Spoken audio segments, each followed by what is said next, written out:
Selamat malam, Shalom, Pastor George. Shalom, shalom, Pak Rektor. Selamat malam. Puji Tuhan, saya sangat senang bisa berbincang-bincang malam hari ini dengan Pastor George, ya, George Nicholas, ya, George Nicholas, ya.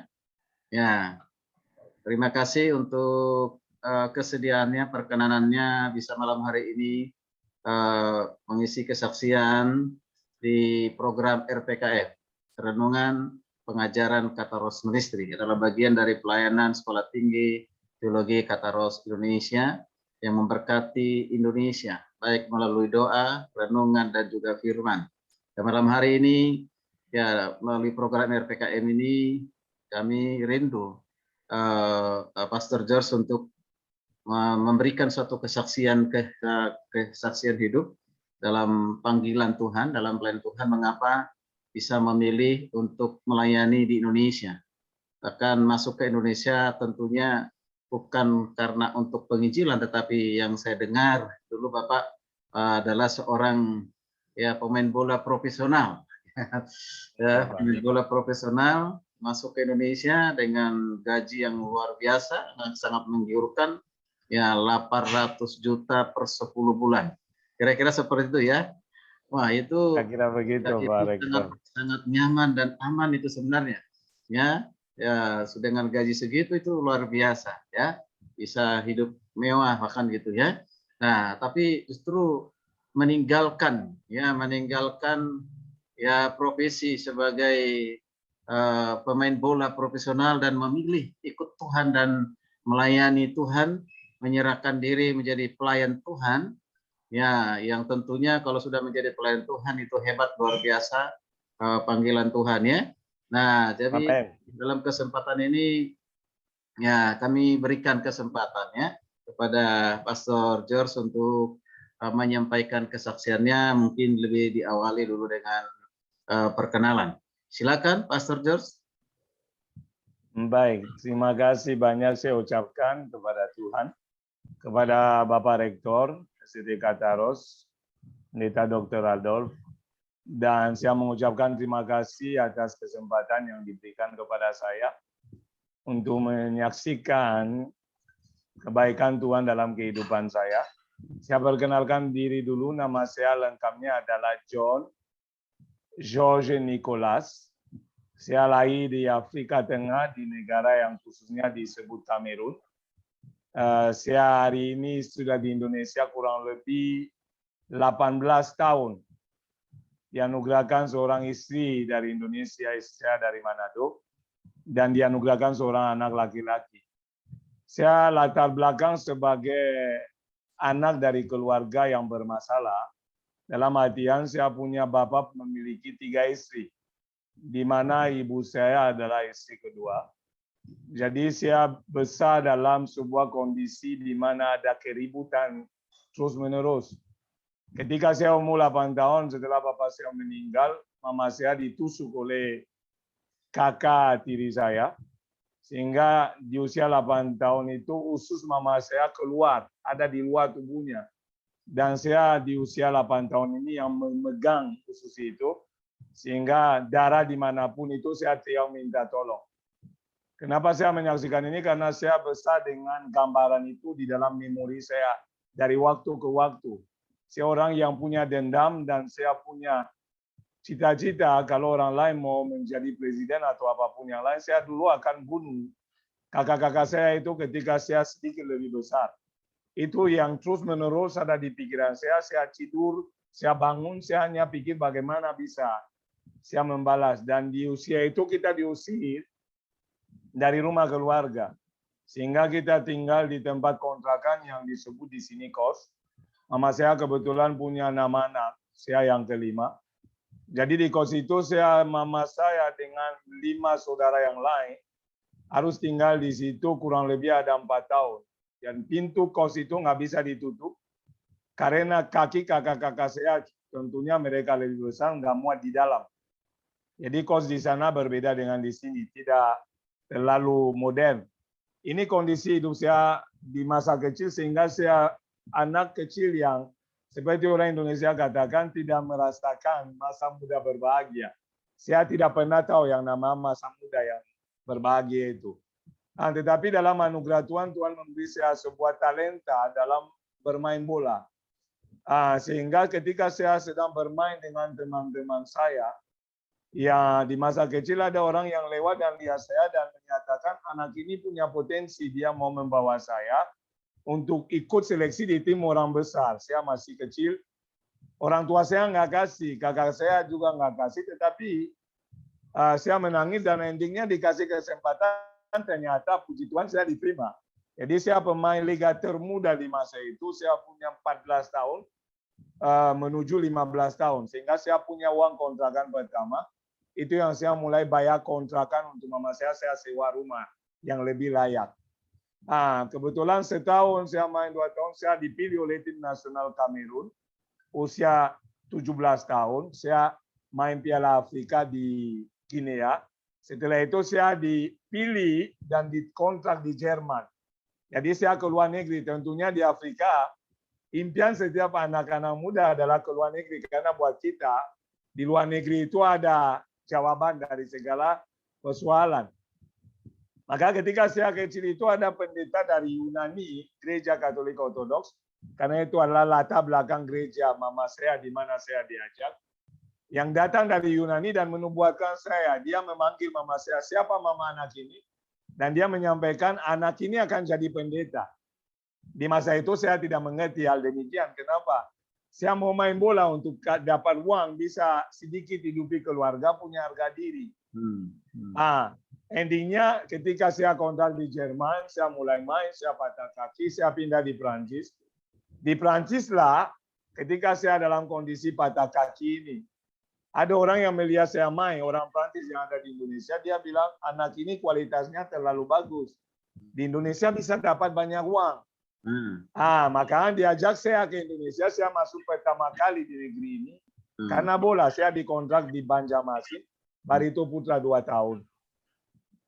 Disitulah saya mulai dapat uang, saya bangun rumah buat mama saya, mulai ada kenyamanan hidup. Tetapi ketika satu kali saya masuk gereja, karena saya dari kecil itu Kristen, tetapi tidak mengenal Tuhan sesungguhnya. Saya hanya masuk gereja karena mama pegang tangan dan ajak ke gereja, tapi saya masuk ke luar negeri nggak pernah gereja.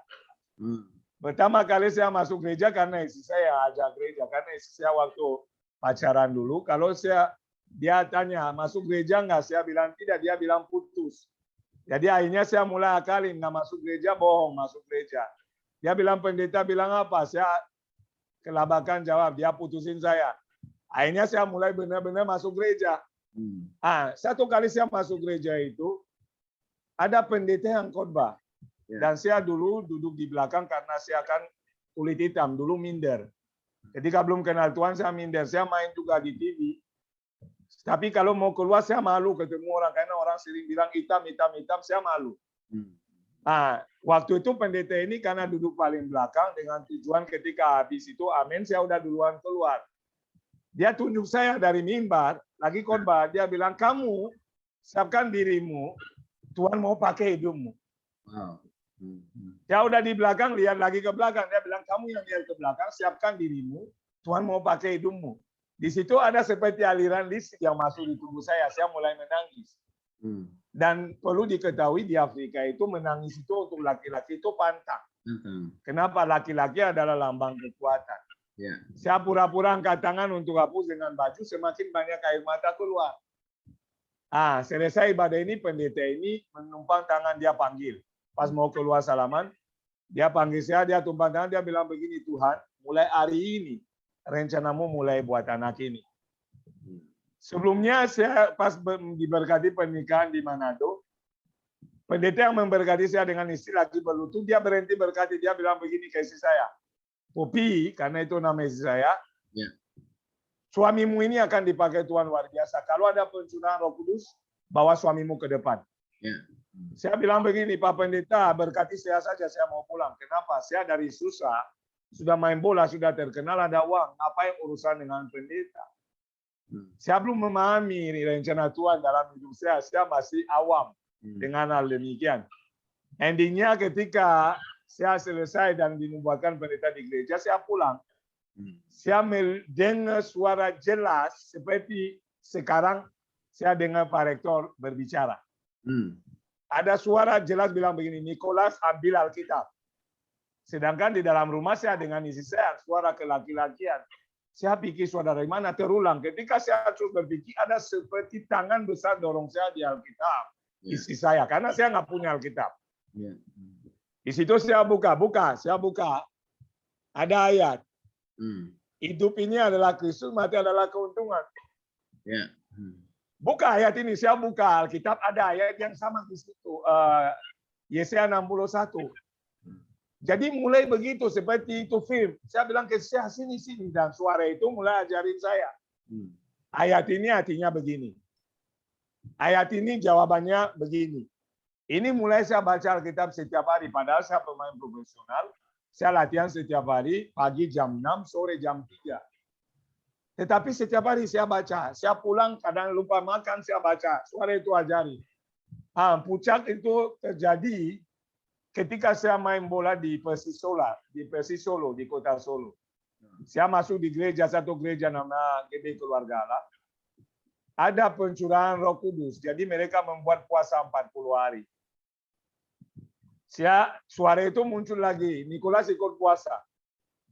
Saya pemain profesional, saya dibayar mahal sebagai pemain asing untuk beri prestasi. Kalau saya tidak makan, logikanya saya nggak punya tenaga, nggak mungkin latihan dengan baik.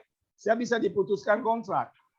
Tetapi suara itu terulang terus. Dan saya tidak tahu itu anugerah Tuhan hari ini. Baru saya paham, saya bisa ikut puasa 40 hari.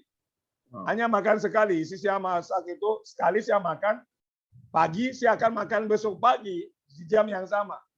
Saya bisa sampai 40 hari pada latihan terus. Setelah itu ada 10 hari KKR, disitulah saya alami yang namanya perubahan itu. Di KKR hari pertama, saya masuk dengan istri saya, yang khotbah Pak Baja, gembalanya. Didoakan orang kepenuhan bahasa roh, istri saya bahasa roh, orang jatuh. Saya yang diajarin selama ini oleh suara itu, saya nggak kepenuhan. Saya ini berdoa sungguh-sungguh, nggak terjadi apa-apa. Sampai istri saya bilang begini, jangan-jangan kamu nggak sungguh-sungguh. Saya bilang ke istri saya, kamu nggak pernah doa. Kamu nggak pernah baca Alkitab. Suara itu ajarin saya, kamu kepenuhan, kenapa saya tidak? Akhirnya pendeta ini bilang begini, kalau ada yang belum dipenuhi, maju ke depan. Saya maju ke depan. Kita maju didoakan orang jatuh, orang bahasa roh, saya didoakan tidak terjadi apa-apa. Saya sangat kecewa. Hari itu saya pulang, saya bilang nggak mau lagi masuk gereja. Saya tidak pernah minta mau ikut Tuhan, saya akan main bola saja, tidak mau tahu. Istri saya bilang begini, nggak boleh begitu. Saya bilang tidak akan lagi, karena dulu saya akan keras.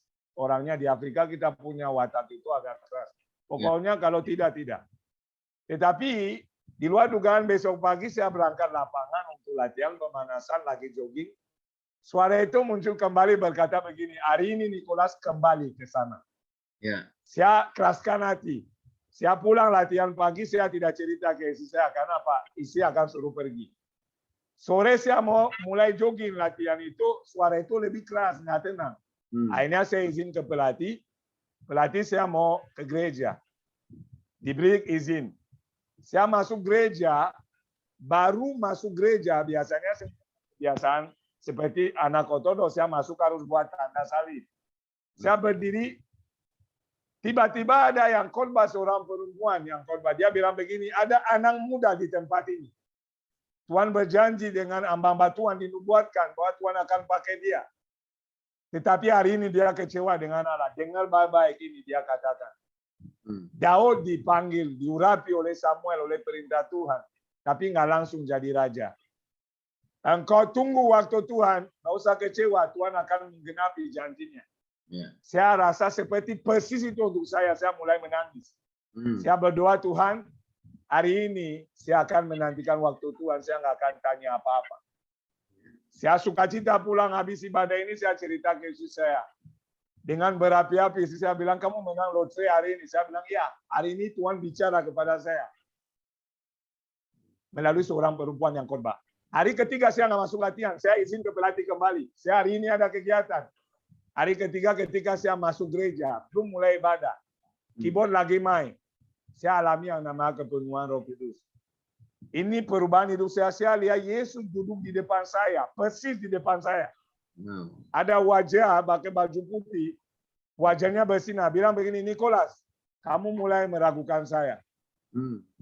Tetapi mulai hari ini kamu akan mengenal saya dengan benar dan buat jiwa-jiwa bagi saya.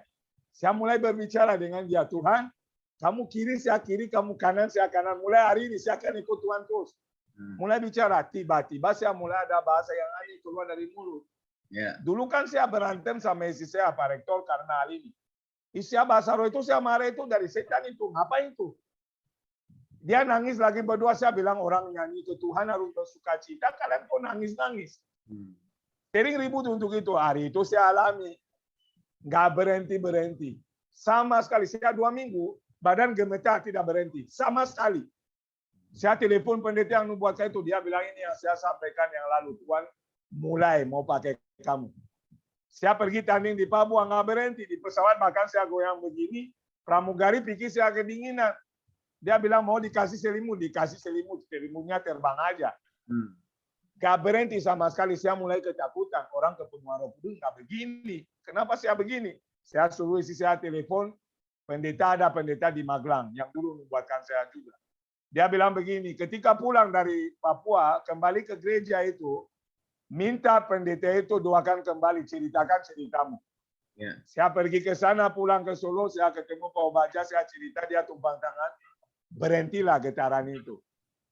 Tetapi mulai hari itu, saya bisa kadang ada penglihatan, lagi berdoa, lihat orang.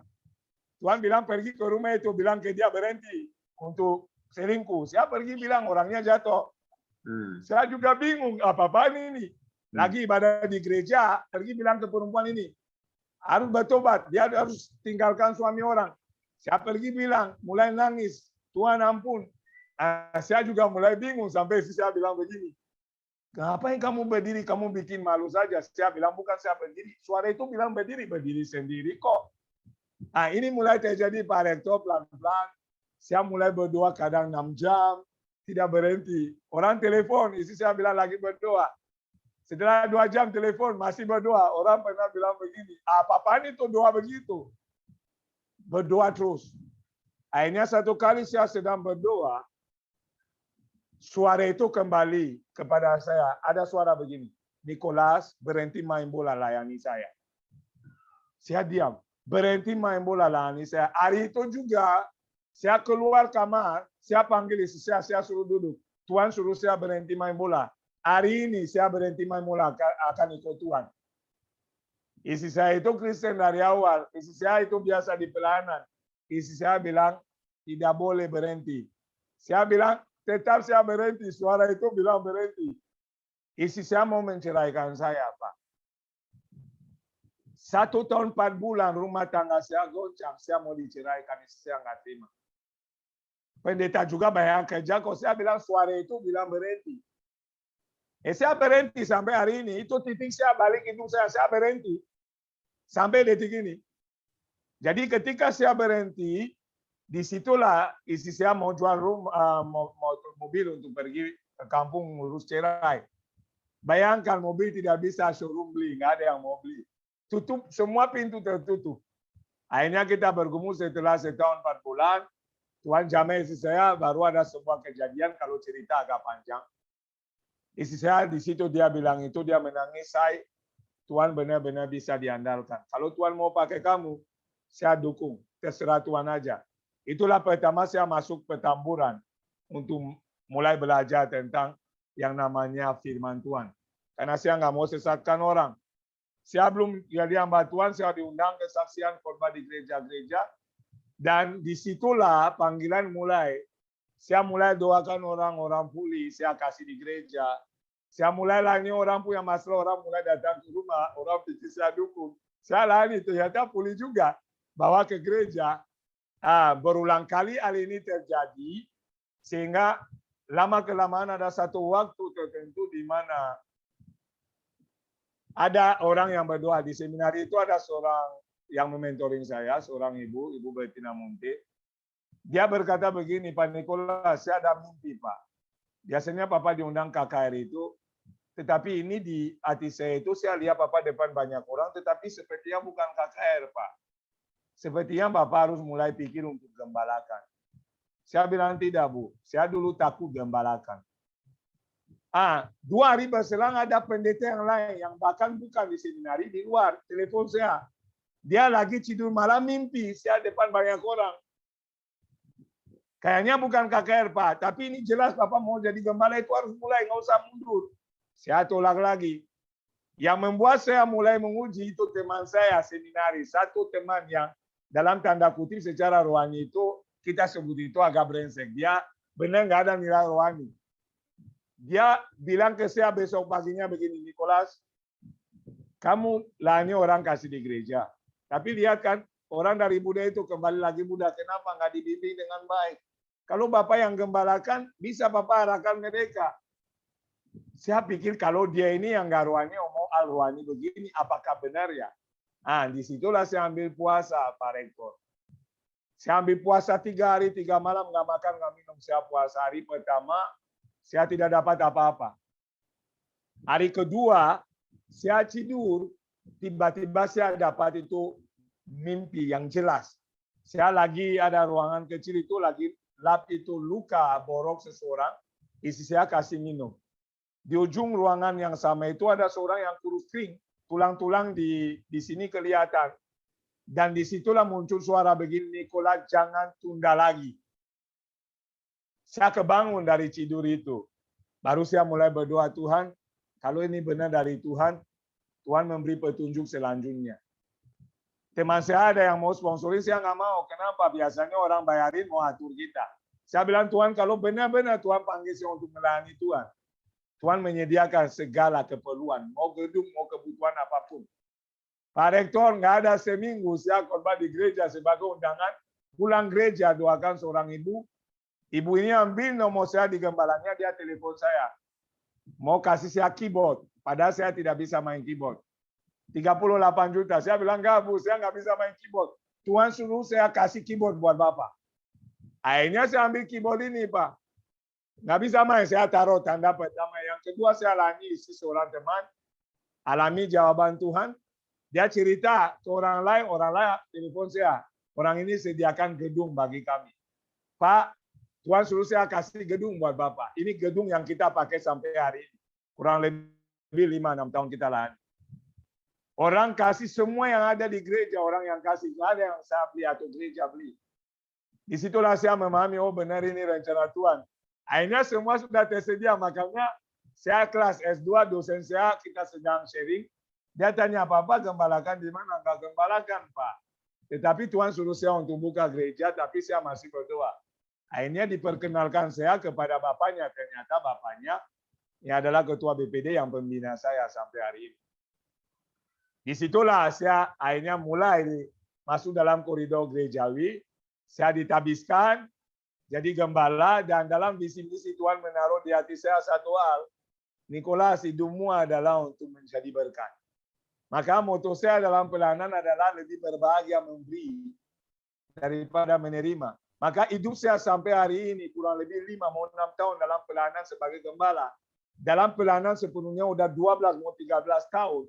Sepenuhnya saya adalah seorang hamba Tuhan yang tidak sentuh uang gereja. Saya bilang di awal, Tuhan, saya nggak akan ambil perpuluhan, saya nggak akan ambil apa-apa, yang penting saya percaya Tuhan akan pelihara hidup saya. Saya layani Tuhan sampai hari ini tanpa sentuh serupiah pun dari kas gereja. Bahkan saya jual tanah saya untuk sumbang kepada kas gereja. Kenapa? Tuhan memberi saya visi melayani untuk jadi berkat. Jadi tidak perlu cari keuntungan. Kalau keuntungan, keperluan, kehebatan di bola saya sudah alami. Nama saya ada di Wikipedia. Saya main di TV setiap Rabu Minggu. Saya punya fans banyak. Orang banyak nonton. Orang datang di rumah minta tanda tangan. Maka saya bilang ke Tuhan, Tuhan hidup saya mau beri buat Tuhan. Maka saya melayani sepenuhnya Pak Rektor. Isi saya sepenuhnya layani. Puji Tuhan kurang lebih 12 tahun. Sampai hari ini Tuhan izinkan saya jadi gembala. Tuhan pelihara kami, saya bisa diberi kesempatan oleh STT untuk mengajar, termasuk STT Kataros, di mana saya diberi kepercayaan untuk jadi bagian di dalam sebagai dosen tetap. Saya bersyukur karena hidup saya hanya melayani. Saya nggak pernah lihat uang, saya nggak pernah pikir yang lain. Bagaimana hari ini saya bisa jadi berkat, itu yang saya pikirkan. Jadi kurang lebih Pak Rektor itu adalah kesaksian singkat Ya. yang bisa saya share dan dalam keterbatasan waktu kiranya menjadi berkat untuk setiap orang yang akan mendengarkannya. Terima kasih. Baik, puji Tuhan. Luar biasa ya kesaksiannya, dari nyaman ya. Nyaman secara duniawi, sangat nyaman ya. Usia 8 sampai 15 tahun, pemain bola junior ya.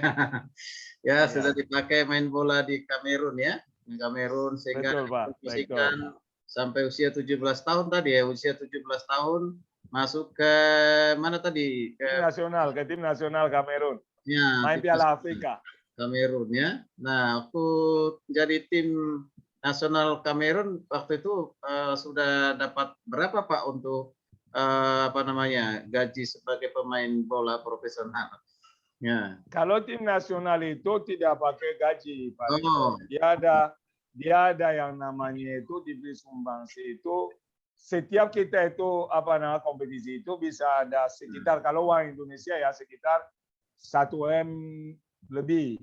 oh, Maksudnya kegiatan kan tim nasional dalam waktu singkat dia paling banyak itu kita kumpul 3 bulan 3 bulan. persiapan latihan kompetisi masing-masing kembali ke tim. Jadi Ya. dia di saat kompetisi itulah baru dikasih uang itu. Kalau di Kamerun, kalau di bola baru di tim-tim baru ada gaji. Oh iya ya. Saya sih lebih tertarik ketika masih pemain bola aktif di usia muda. Sudah ada tadi pendeta yang mengatakan bahwa Nicholas akan menjadi pendeta atau menjadi hamba Tuhan. Itu Betul. ya nubuatan yang luar biasa itu. Ya, waktu itu percaya atau tidak itu? Nggak percaya. Nggak percaya ya?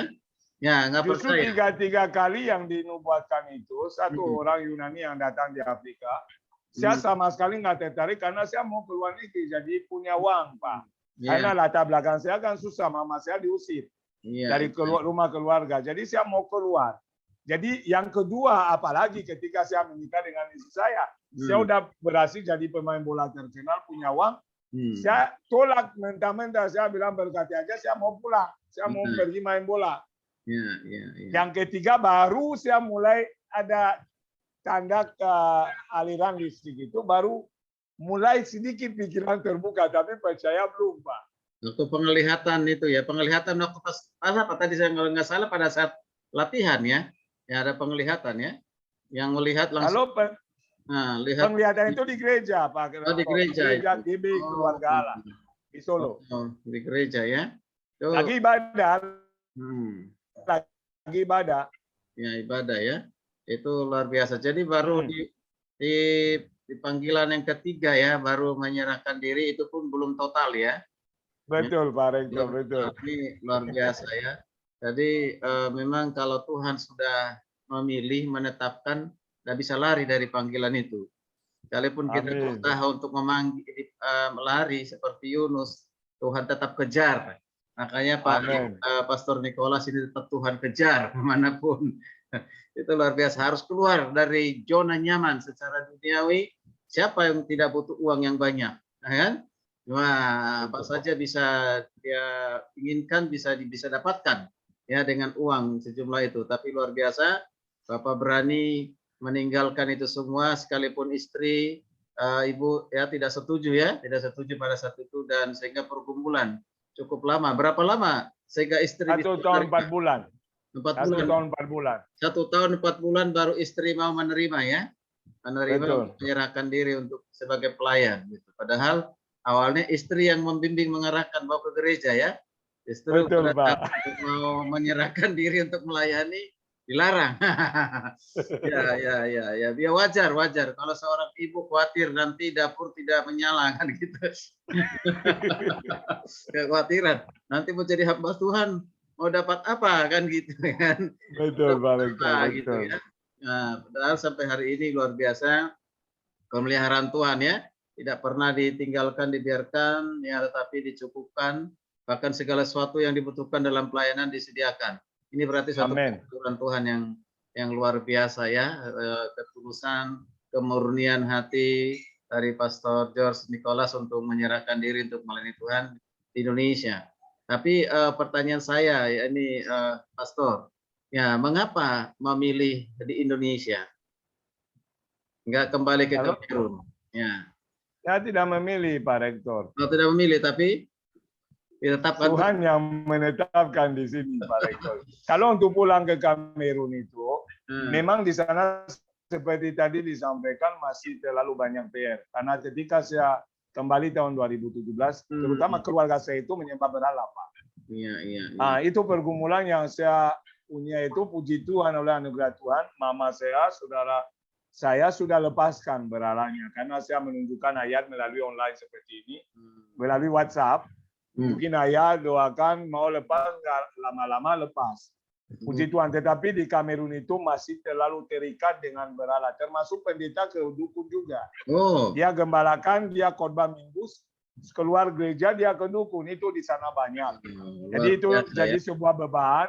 Kalau Tuhan izinkan saya rindu untuk menjadi berkat sana, tetapi sementara Tuhan menetapkan saya di sini, bukan saya yang pilih, Pak Rektor. Ya, Tuhan yang menetapkan ya. Yakin sekali ya, luar biasa. Teguh panggilan itu ya, teguh bahwa Tuhan yang menetapkan di Indonesia. Bukan berarti tidak ada hati untuk melayani di Kamerun ya. Bisa sekarang lihat secara online ya.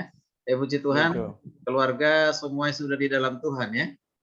Semuanya tanpa terkecuali. Puji Tuhan. Ya. Wow, jadi memenangkan keluarga ya, bagi untuk menyerahkan kepada Kristus itu luar biasa. Itu adalah kebahagiaan yang tidak terhingga ya. Ya, amin. Jadi, firman Tuhan sedang digenapi, satu orang diselamatkan maka keluarga pun akan semua diselamatkan. Puji Tuhan. Amin. Luar biasa.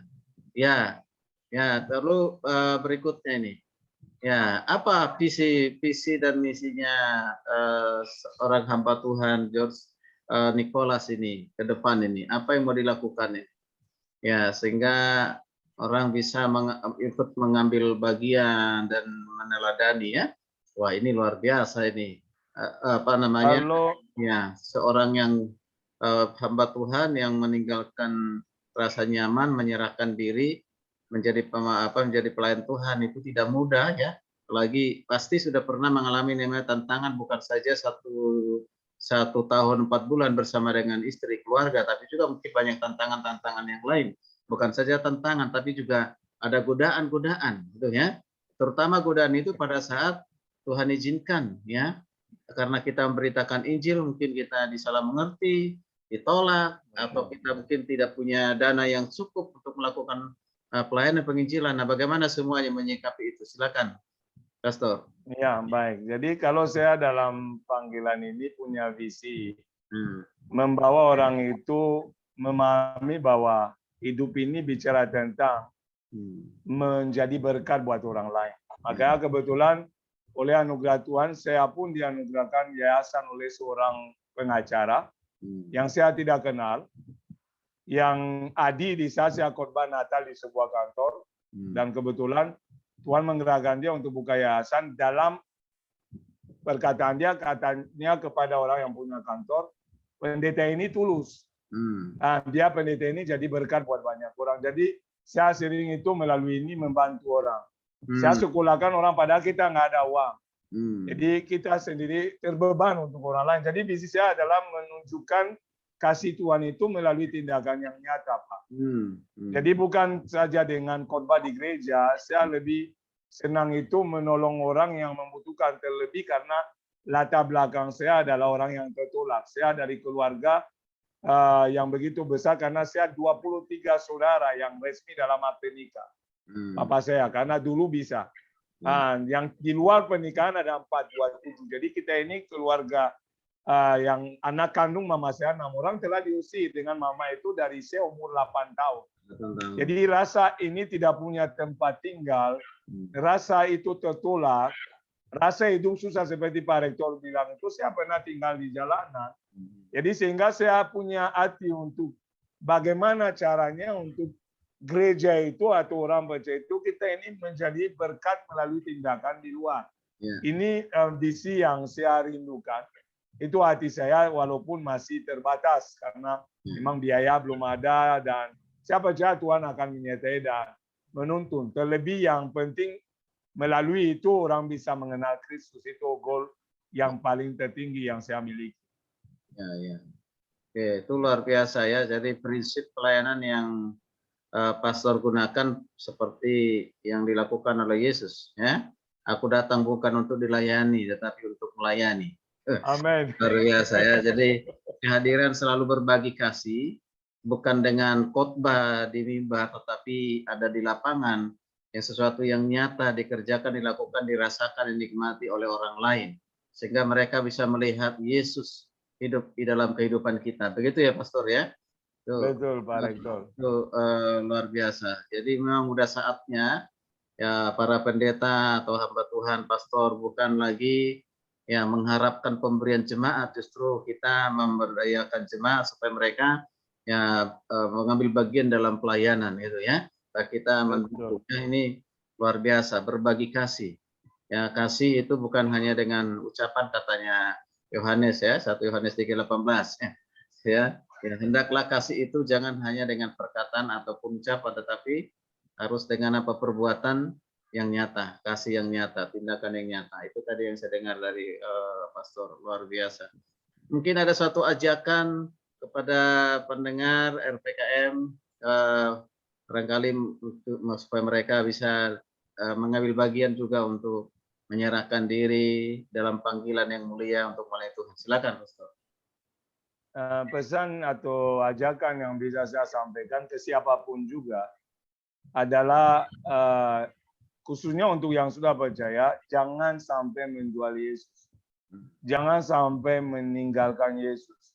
Untuk yang belum adalah segeralah menerima Yesus karena tidak ada jalan lain selain Yesus. Karena saya contoh untuk terakhir, saya ini ketika main bola dan cukup jaya itu, berulang kali saya ditawarkan untuk dapat warga negara, saya pindah keyakinan, dimudahkan, disediakan. Tetapi saya bersyukur kepada Tuhan sampai terakhir. Saya tidak pernah tertarik. Saya mempertahankan iman saya. Saya dulu bayar izin tinggal setahun itu sangat mahal, hampir 70 juta. Setiap tahun. Sehingga saya memilih tetap mengeluarkan uang, tapi pertahankan iman.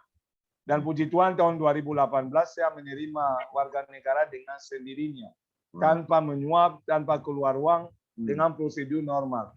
Ada beberapa teman saya yang orang asing juga yang tadinya ada nama, tertarik mereka masuk di sana. Dan hari ini saya lihat betapa mereka itu dalam kesusahan. Mereka minta tolong Nicola datanglah layani kami, jangan cuma layani orang Indonesia. Jadi pesan saya untuk setiap orang itu tidak ada yang sebanding dengan Yesus. Amin. Sehingga Yesus untuk kita yang sudah di dalam iman itu perlu dipertahankan apapun harganya.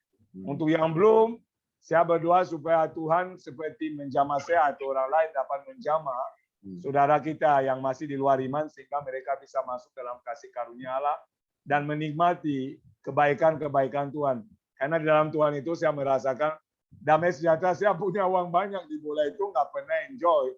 Seperti sekarang saya nggak punya apa-apa tapi hidup saya penuh dengan ucapan syukur. Saya bersyukur kepada Tuhan Pak Rektor. Demikian. Ya, punya Yesus itu udah segala-galanya. Amin. Ya, itu luar biasa. Ya, sebagai penutup di kesaksian hari ini luar biasa, Pastor Charles Nicholas yang telah memberikan suatu kesaksian hidup. Nah, ini luar biasa, ini menjadi berkat bagi setiap pendengar di RPKM-nya. Sebagai satu firman Tuhan di 1 Korintus 15 ya, ayat yang ke-58 ya. Berdirilah teguh, jangan goyah. Giatlah selalu melakukan pekerjaan Tuhan. Sebab pelayanan atau persekutuanmu tidak pernah sia-sia. Luar biasa. Ya, mengapa Paulus menasehati jemaat di Korintus termasuk kita? Karena memang dalam pelayanan itu tidak pernah berhenti namanya tantangan, hambatan, diizinkan banyak penderitaan. Bahkan itu sudah dialami tadi pastor ya. Dialami siapapun pernah mengalami itu. Kalau dia hamba Tuhan yang sungguh-sungguh menyerahkan diri melayani Tuhan, pasti mengalami yang demikian. Makanya Paulus katakan berdirilah teguh, jangan goyah. Kalau orang tidak kuat berdiri teguh, maka goyah dan akan tinggalkan pelayanan dengan berbagai alasan. Istri saya perlu makan, anak saya perlu makan dan yang lain sebagainya. Ya, Ya, tidak melihat bahwa yang memanggil dirinya adalah hamba Tuhan, pencipta langit, bumi, dan segala isinya, yang menentukan hidup kita hari ini, hari esok, bahkan untuk selama-lamanya. Ya, Amin. kita melihat memandang hal itu, maka kita tidak perlu khawatir takut dengan segala kebutuhan kita. Dalam pelayanan, bisa saja Tuhan izinkan banyak hal untuk membuat kita supaya semakin teguh di dalam iman, mengandalkan berharap kepada Tuhan, jangan mengandalkan kekuatan kita, mengandalkan manusia, tapi mengandalkan Tuhan dalam segala hal. Puji Tuhan. Terima kasih Pastor. Nah, seluruh pendengar RPKM yang mendengarkan kesaksian ini, kiranya ini menjadi berkat, menguatkan iman kita, terutama kita yang sudah menyerahkan diri ya melayani Tuhan. Berdirilah teguh, jangan pernah goyah sekalipun banyak tantangan, ada hambatan, penderitaan seperti yang dialami oleh Paulus, dan Tuhan izinkan terjadi dalam kehidupan kita. Bukan berarti Tuhan meninggalkan kita, tapi itu ujian membuat kita supaya terus berharap bergantung kepada Tuhan. Silakan dukung terus program ini, dan jangan lupa didoakan hambanya Pastor ya, George Nicholas yang sudah menyerahkan diri melayani di Indonesia. Mari kita doakan istri dan anak dan juga pelayanannya supaya diberkati oleh Tuhan. Juga seluruh pendengar RPKM atau sahabat RPKM, ya dukung terus ya program RPKM ini supaya menjadi berkat bagi banyak orang. Silakan di like, direspon, berikan tanggapan terhadap kesaksian ya hambanya. Jika misalnya membutuhkan doa dari hambanya, bisa nanti menghubungi kami ya di 08 ya 08 2222 dan 0333 225. Sekali lagi 08 222 0333 225 dengan pendeta Durbasin Putar-Putar, dan akan nanti dilanjutkan kepada hambanya Nicholas, hambanya Pastor Nicholas untuk didoakan. Ya, terima kasih sekali lagi hambanya Terima kasih Pak Rektor. Ya, Tuhan berkati semuanya. Atas kesempatannya. Ya, shalom, shalom, sampai ketemu. Shalom. Tuhan berkati. Amin.